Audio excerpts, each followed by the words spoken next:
15 अगस्त इस बार एक बहुत बड़े क्लैश की डेट होने वाली है क्योंकि इस दिन दो इंपॉर्टेंट मूवीज रिलीज हो रही हैं। पहली है आवारापन 2 और दूसरी है पार्टीशन 1947।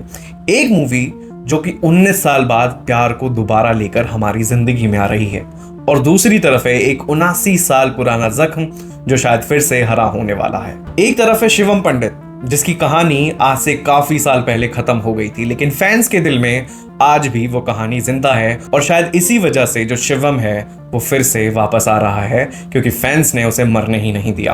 और दूसरी तरफ है एक ऐसी कहानी जिसको ऑलमोस्ट हर एक फैमिली ने कहीं ना कहीं क्लोजली महसूस किया है।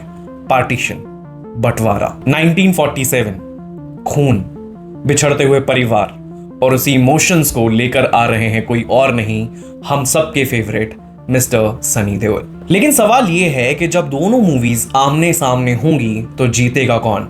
एक प्यार या फिर एक नॉस्टैल्जिया या फिर दूसरी तरफ इमोशन जो कि हमारे 1947 के पार्टीशन से जुड़े हुए हैं। अगर मैं सच बताऊं तो मैं इसे कोई बॉलीवुड का one of the biggest clash नहीं मानता या फिर मैं one of the biggest actors का क्लैश नहीं मानता।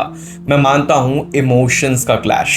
एक तरफ है इमोशंस का कमबैक और दूसरी तरफ है हिस्ट्री के सबसे पेनफुल चैप्टर का कमबैक। और इंटरेस्टिंगली ये दोनों ही मूवीज 15 अगस्त वाले वीकेंड पर लैंड करने वाली हैं बॉक्स ऑफिस पर। अगर तुम 2007 के आसपास बड़े हुए हो तो आवारापन सिर्फ एक मूवी नहीं थी, ये एक सॉन्ग्स की जर्नी थी। ये जर्नी थी शिवम पंडित की, ये कहानी थी प्यार की, ये कहानी थी दोस्ती की और ये कहानी थी खुद को भगवान से मिलाने की। अगर तुमने कहीं से कहीं तक इसके रिकॉर्ड्स को फॉलो किया था, ये मूवी बहुत बड़ी फ्लॉप थी अपने टाइम की क्योंकि 18 करोड़ के बजट में ये मूवी बनी थी और मेरे हिसाब से शायद 12-13 करोड़ पे जो मूवी थी वो सिमट कर रह गई थी। लेकिन कई बार होता है ना कि कुछ मूवीज की औकात आप उसके पैसों से जज नहीं करते कि कितना उस मूवी ने कलेक्शन किया, आप उस मूवी की औकात इस बात से पता करते हो कि कितने साल हो जाने के बाद भी लोग आज भी आवारापन के लिए पागल हैं सच में।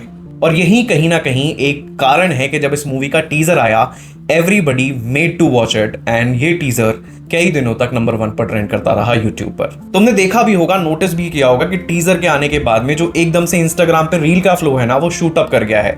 मुस्तफा जाहिद के गाने एकदम से सुनाई देने लगे हैं हमको, तो फिर आओ या फिर तेरा मेरा रिश्ता पुराना।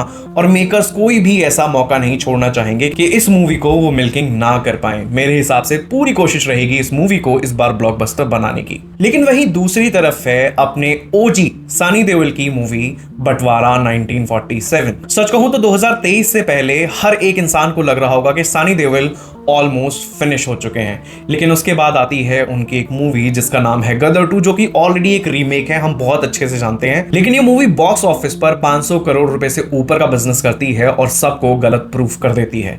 तो कहीं ना कहीं ये कहना गलत है कि सनी देओल खत्म हो चुके हैं because he is still in the business. अब देखो, आमिर खान को भी बहुत अच्छे से पता था कि गदर 2 अगर बिजनेस कर चुकी है तो सनी देओल के साथ एक और मूवी बनाना एक रिस्क नहीं है बल्कि एक बेनिफिट है।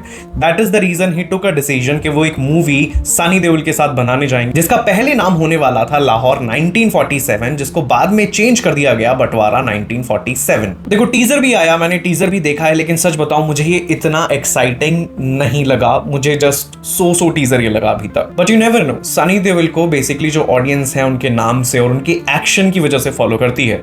आमिर खान इस मूवी को प्रोड्यूस कर रहे हैं, डायरेक्टर हैं इसके राजकुमार संतोषी और ए आर रहमान इसमें अपना म्यूजिक देने वाले हैं। तो कह सकते हैं कि कहीं ना कहीं जो कॉम्बिनेशन इस मूवी के पीछे है वो काफी बेहतर है। देखो, ओवरऑल अगर मैं हाइप की बात करूं या फिर इसके अभी तक जो मुझे रियलिटी चेक्स मिले हैं सोशल मीडिया के थ्रू, तो कहीं ना कहीं आवारापन 2 डोमिनेट मुझे करती हुई नजर आ रही है। क्यों? क्योंकि हर दूसरी तीसरी रील में आपको मिल जाएगा कोई ना कोई वीडियो आपको जो कि आवारापन से रिलेटेड होगा, कोई ना कोई पोस्ट आपको इससे रिलेटेड देखने को मिल जाएगा। लेकिन वहीं बंटवारा 1947 के मुझे कहीं से कहीं तक कोई भी रेलिवेंट पोस्ट नहीं नजर आए। तो मूवी कहीं ना कहीं मुझे लग रहा है कि एक प्रमोशन बेस लाइन की वजह से शायद पीछे रह जाएगी। लेकिन इमरान हाशमी के पास थोड़ा सा एक डिसएडवांटेज इस बात का रहता है कि मास ऑडियंस उन्हें फॉलो नहीं करती। मास ऑडियंस अभी भी सनी देओल के पास है जो कि हम गदर 2 में ऑलरेडी देख भी चुके हैं, और इमरान हाशमी की कोई पुरानी ऐसी मूवी नहीं रही है जिसने इतने बड़े बड़े स्कोर्स अभी तक अचीव किए हों जो कि 500 करोड़ तक एटलीस्ट टच कर पाई हो। या फिर ऐसा हो सकता है कि बैलेंस ऑडियंस हो, दोनों मूवी अच्छा परफॉर्म करें और शायद आपको एक नेक टू नेक कंपटीशन दोनों ही मूवीज के बीच में देखने को मिलेगा।